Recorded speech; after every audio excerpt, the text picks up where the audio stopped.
when we use evaluation as a term to understand what the African Evaluation Association does, what really is evaluation? Okay. I would think, let's try not to define, give a definition of evaluation, Okay. but let's see it from a broad side of a popular way. Okay. Why evaluate? Okay. Why evaluate? It's because our governments have the power to decide on what is good and what is bad for us, the population. All right. But then we, as the population, most of the time we don't have the right to say everything. So we have the evaluation works that is in our power to tell our leaders that this is how things should work. This is what you've done, this is how it should be done. Okay. And this is what we need from this. Okay. So that is a tool, and it's a powerful tool in the hands of the populations if we can own it, if we can give an ownership of evaluation. When I say we, it's ours. Okay. African populations. Okay. We have to own it. So what does AFRIA really do? How do you go about getting us to evaluate? AFRIA is the, I would say, the umbrella body of evaluation in Africa. AFRIA has existed 12 years ago, 13 years ago. All right. And we've been building up things. We've been building up capacities, African capacities, doing an evaluation. In the same time, we tried, and we've tried hard, to convince our governments that they have to buy into evaluation to make sure that what they're doing is the right thing for the African population. It was not always easy. And it's not that governments didn't buy into it. Government did buy into it, but then not enough. Okay. Not enough. And we, in the past decade or 2 decades or so, the tendency was that evaluations in Africa were mostly donor-driven, Okay. instead of locally driven or government-driven. But there's a tendency to switch Okay. now. All right. And we're happy to see that there are a few countries, like Ghana, for example. We're happy that the Ghana government is now one of the leaders in the continent to show that a government should buy into evaluation to get things better, to listen to the population, and to know where to go from what they decide. Okay. So, Bali, what is the process of evaluation so that people at home can now see fully and clearly what we are talking about? So we know that, okay, AFRIA says the government should buy into evaluation. This is what we expect. This is the process. We do A, B, C, and D. Government should be interested in this step, that step, that step. And that when we do that, then we are doing evaluation. What is it that we need to be doing? So we say we are doing evaluation. Okay, that's a good question, Nivet. Let's take an example. Let's say the government has an idea of setting up a big project for the population. Okay. There are 2 types of evaluation. First of all, the government can ask for an ex-ante evaluation. An ex-ante evaluation would be an exercise to know if the project goes right into what the population needs, into what the country needs in terms of development. That's an ex-ante one.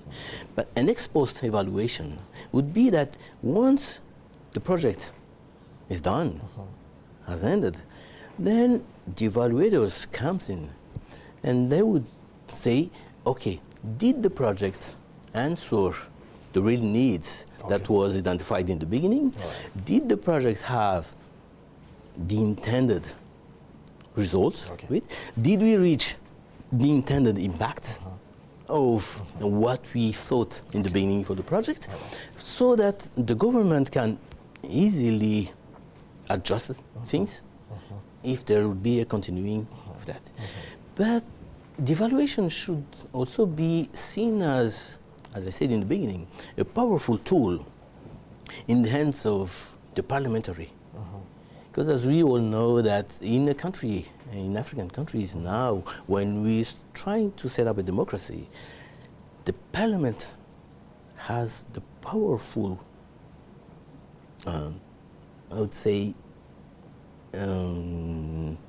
need. Okay.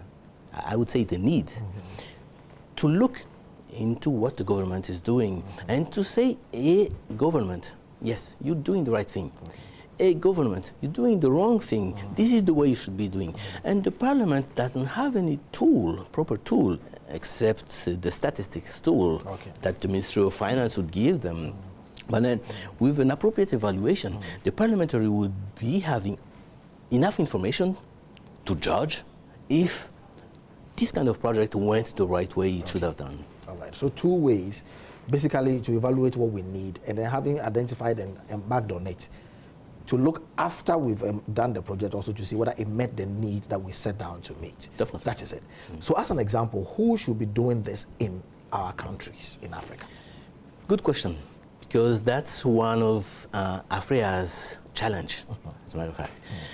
The main thing is that even if within our traditional communities, in our traditional societies, we had, as a matter of fact, we really had evaluation process in all our countries, mostly. And in traditional way, we had evaluation done. But that was done the way we thought it should be, and in a process that we... But then now, there are more technical tools. There are more appropriate ways to do it. And there are more standardized means that we can use easily to do things.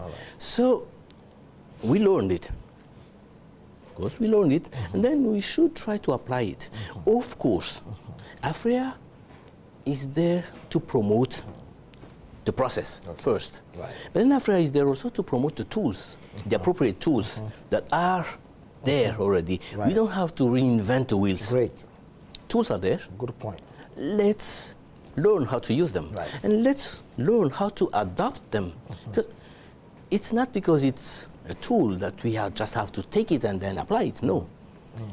The big question is how can we adapt those existing tools to the needs of African countries? And Africa, one of the big challenges of Africa is how to build African capacity to use those tools for the appropriate need of African countries. Great. I'll ask you what some of these tools are. I would say technically, they're mostly, as we say it in evaluation society, there are quantitative and qualitative tools. Most of the time, in the beginning of the evaluation, I would say, sciences, we tended to think that only the quantitative tools are right. So we use statistics, we use numbers, we were always trying to measure, to put numbers on everything. But then we realized later that, no, it was wrong. Because there was something that the numbers could not explain. There is the sensitive ways of things. So we had to try to build qualitative tools also to complement the numbers analysis. So what should be some of these qualitative? Because you are very right, it's largely quantitative. Every time GDP has grown by this percentage, or the food market is this, this was imported, this amount of rice will be imported next year. Basically, that's all we hear. What is the qualitative contribution that we can bring to the table? You're very right. I mean, the quantitative ones, we will almost know about it, and we hear about it every day. But the qualitative tool, I will just say one tool that is widely used, let's say the focus group tool. The focus group tool works as a way to ask a community or a group, how did they leave a project? What did they get from a project? And how do they see the results or the impact of that project on their lives? And that is a powerful tool, because that is one tool that would give us directly how those people lived the project. What did those people get from the project? Exactly. That's not numbers. That's not numbers. The number we can measure, we've trained N numbers of people. We've given food to N number of households. We've vaccinated N numbers of children. But that doesn't end there. We have the qualitative tools to see, did what we have done respond exactly to the needs of the population? And let's have the say of the population to complement the numbers. You really are telling us the important things to do, how to add qualitative to quantitative, the processes, the tools to adopt, etc., to do all of these. But I think a key question again will be, Africa has a huge population, whichever way you look at us. How can we, and it's been said that we are lagging behind the advanced world in terms of development. We have a big population, we have the numbers. How do we use our population size to really get our governments, just a little over 50 governments in Africa, to buy into evaluation and to fast track our development? How do we do that? Good question, because there lies, I would say, one of our main problems.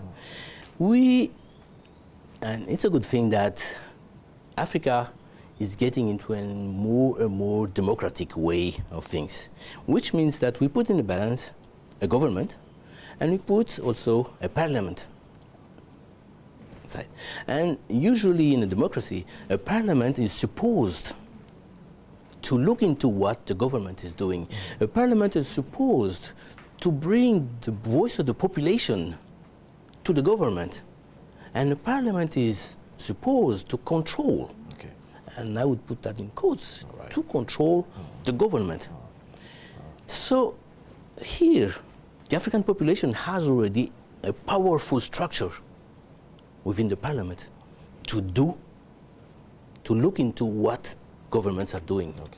But then the question would be, are our parliaments in view of all what's happening, do they know that they can have another powerful tool, the evaluation, to ask the government what are they doing, how are they doing it, and do they achieve what they plan to do? So I think as African population, we have, I would say, that when I say we, I would see the parliament, I would see the civil society. We have to educate our population that we can have a powerful tool to control our government. We have a powerful tool to say what we think of what the government is doing. And we have not only to control, just to control, but we have a powerful to also communicate to our governments on what we really need and how we need it. It's very important because it's not only the what question, it's only the how question. I would say a first example, a simple example of it. If we say we want to bring in a village drinkable water, we have to put in a system. It's not the drinkable system itself, but it's the how we bring it.